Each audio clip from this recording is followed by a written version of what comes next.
Hello friends, welcome to my YouTube channel DP Educare.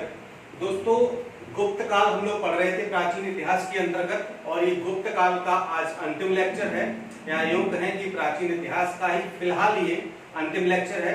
क्योंकि आप लोगों की डिमांड है कि सर मॉडर्न हिस्ट्री को पहले पढ़ाया जाए, वहां से प्रश्न ज्यादा आते हैं, ठीक है। तो हम मध्यकालीन भारत को छोड़ देंगे, बाद में पढ़ा देंगे। पहले हम लोग पढ़ेंगे मॉडर्न इंडिया यानी कि आधुनिक इतिहास पढ़ेंगे, ठीक है।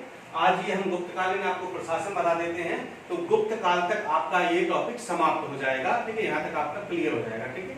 क्योंकि जो गुप्तकालीन प्रशासन, यहाँ पर जो मंदिर वगैरह है, गुफाएं हैं, संस्कृति इनकी है, तो यहाँ से बहुत ज्यादा प्रश्न भी पूछे जाते हैं, इसलिए इसको पढ़ना जरूरी था। और ये टॉपिक भी आज फिनिश हो जाएगा, इसलिए इसको आज हम पढ़ लेते हैं।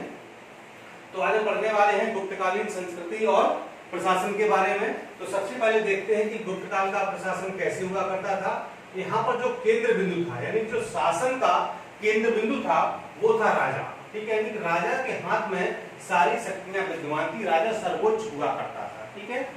और जो राजा का पद होता था वो वंशानुगत होता था या वंशागत होता था, और जो ज्येष्ठ पुत्र होता था उसको राजा या शासक बनने का अधिकार प्राप्त होता था, जो सबसे बड़ा होता था, यानी कि ज्येष्ठाधिकार था।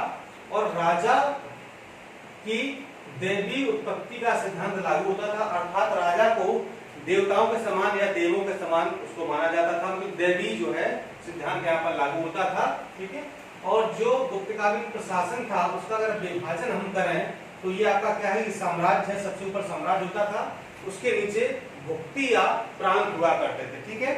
और इसके जो भुक्ति या प्रांत का जो प्रधान हुआ होता था उसे उपरेक के नाम से जाना जाता था।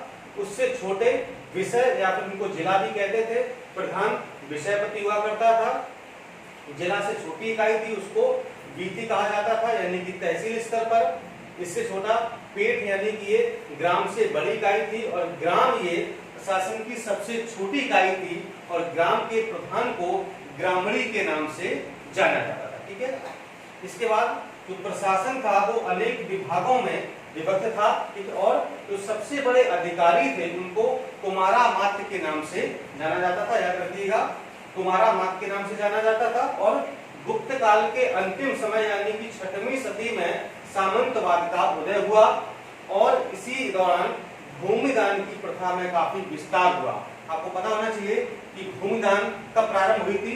सातवाहनों के शासन काल में भूमिदान की प्रथा प्रारंभ हो चुकी थी, लेकिन यहाँ पर इनके गुप्त काल में भूमिदान की प्रथा में काफी ज्यादा विस्तार हुआ। भूमिदान में काफी लोग दिया करते थे, ठीक है।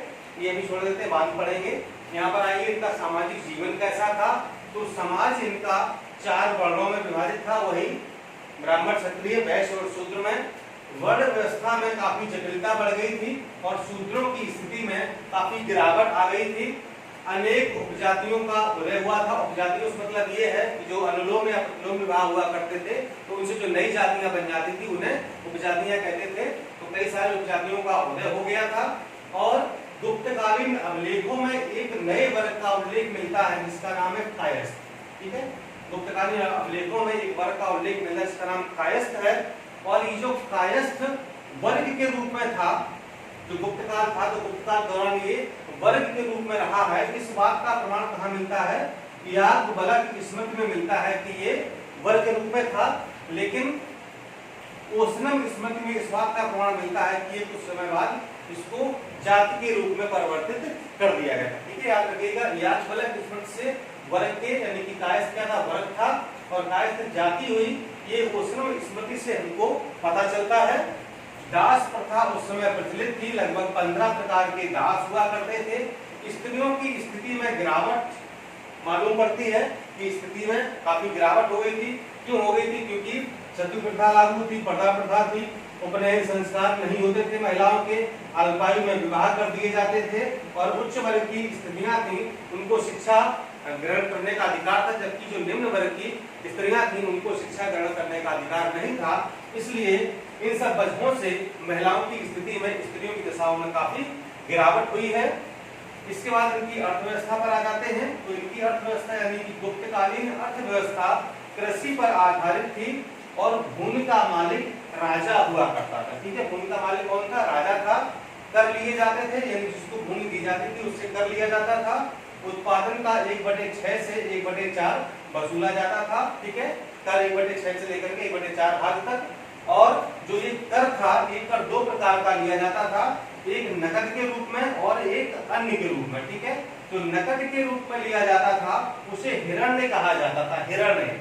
और जो अन्य के रूप में लिया जाता था उसे मेय कहा जाता था, मेय। ठीक है, लिखा हुआ है नकद और अन्य के रूप में, नकद हिरण्य और अन्य मेय कहा जाता था। भूमि कर 4 प्रकार के हुआ करते थे, भाग, भोग, उद्रंग और उपरिकर। ठीक है, भाग और भोग तो सभी से लिए जाते थे, चाहे कोई भी हो। उद्रंग उससे लिए जाते थे जिनको भूमि का निजी हक दिया गया था, मालिकाना हक दिया गया था, यानी कि वो काफी वर्षों तक जो है भूमि पर अपना मालिकाना हक जताते थे और कृषि करते थे। ठीक है, और जो उपरिकर लिया जाता था उनको जो 1-2 साल के लिए जो भूमि दी जाती थी जिन किसानों को, उनसे उपरिकर लिया जाता था। ठीक है, उपरिकर किनसे, जो इनको भूमि 1-2 साल के लिए दी जाती थी, और उद्रंग किससे, जिनको काफी लंबे समय तक कई सालों के लिए भूमि दी जाती थी, उनसे उद्रंग। और भाग और भोग सभी से लिया जाता था। ठीक है, महाजनी या साहूकारी व्यवस्था उस समय प्रचलित थी, यानी कि ऋण पर ब्याज लिया जाता था, और ऋण पर जो ब्याज लिया जाता था उसे कृष्ण धन के नाम से जाना जाता था। और जो ऋण पर ब्याज की दर थी वो 15 से 20% तक थी, कभी 15% रही है तो कभी 20% रही है। और जो ब्याज मिलता था, ब्याज की राशि को कृष्ण धन के नाम से जाना जाता था। ठीक है, सिक्के चले हैं, सोने के सिक्के चलते थे, चांदी के सिक्के चले हैं और तांबे के सिक्के चले हैं। सोने के सिक्कों को दीनार कहा जाता था, 144 ग्राम के हुआ करते थे। चांदी के सिक्कों को रूपा कहा जाता था। ठीक है, 3 प्रकार के सिक्के चले हैं। अब आप यहाँ पर आ जाइए। धर्म में तो गुप्तों का जो राजकीय धर्म था वो था वैष्णव, यानी कि वैष्णव संप्रदाय को मानने वाले थे ये। इनका जो राजकीय चिन्ह था वो गरुड़ था। ठीक है, हालांकि वैष्णव धर्म को मानते थे लेकिन इनका अन्य धर्मों के प्रति काफी सहिष्णु थे, किसी से कोई भेदभाव नहीं करते थे। ठीक है, कोई वो ऐसी भावना नहीं रखते थे, सभी धर्मों के प्रति इनका समभाव था। इनकी कला को हम देख लेते हैं, किस प्रकार की इनकी कला थी। तो मंदिर निर्माण कला का जन्म इन्हीं के काल में हुआ है, यानी बहुत ज्यादा मंदिर गुप्त काल में बनाए गए हैं। इसी वजह से गुप्त काल को प्राचीन इतिहास का स्वर्ण युग कहा जाता है। और जो मंदिर बनते थे वो बेसिकली नागर शैली में बनाए जाते थे। प्रमुख मंदिर कौन कौन से हम जान लेते हैं। तो एक है देवगढ़ का दशावतार मंदिर, आपने बहुत पढ़ा होगा। देवगढ़ कहाँ पर है, ये झांसी में स्थित है। ठीक है, देवगढ़ का दशाव मंदिर विष्णु मंदिर है, ये वैष्णव मंदिर है। ठीक है, और ये शिखर युक्त मंदिर है, और ये भारतीय मंदिर निर्माण का पहला उदाहरण है। यानी कि जो शिखर युक्त मंदिर बने हैं तो ये सबसे पहला शिखर युक्त मंदिर था। ठीक है, उसका एग्जाम्पल है भारतीय मंदिर निर्माण का शिखर युक्त मंदिर है। बहुत परीक्षा में पूछा जाता है, याद रखिएगा। देवगढ़ कहाँ पर, झांसी में ये स्थित है।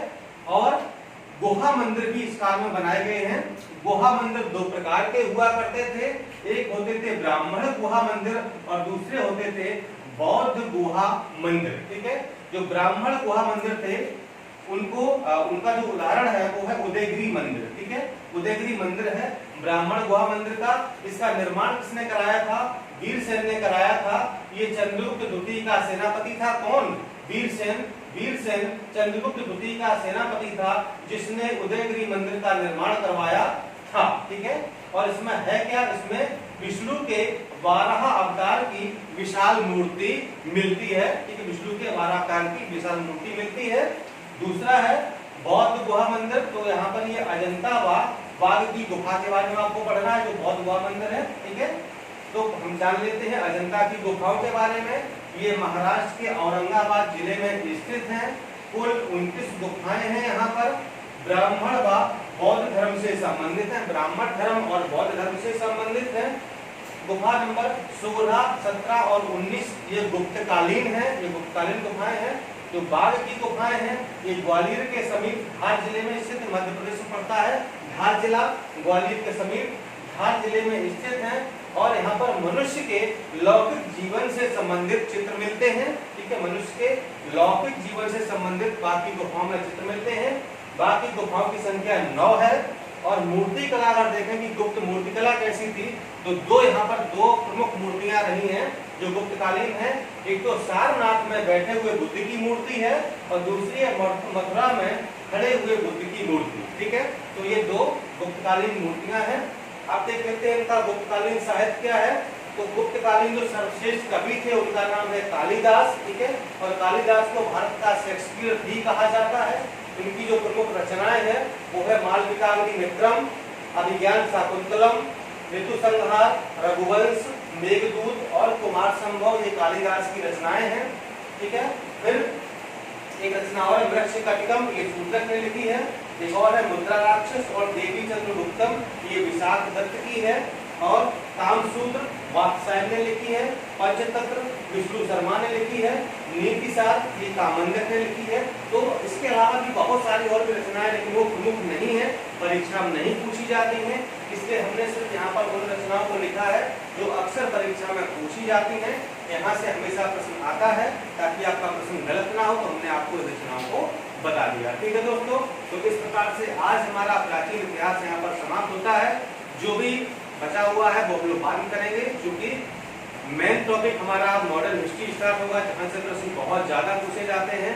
हमें आपकी परीक्षा की बहुत चिंता है, आपका सिलेबस थोड़ा सा पीछे भले चल रहा, लेकिन मैं पूरी कोशिश करूंगा इतिहास में भी, भूगोल में, कि मैं अधिकतम चीजों को कवर कर सकूं और आपकी परीक्षा में आपको पास करा सकूं, आप अपनी परीक्षा को पास कर सकें। यही हमारी आपके लिए शुभकामनाएं हैं। धन्यवाद, नमस्कार।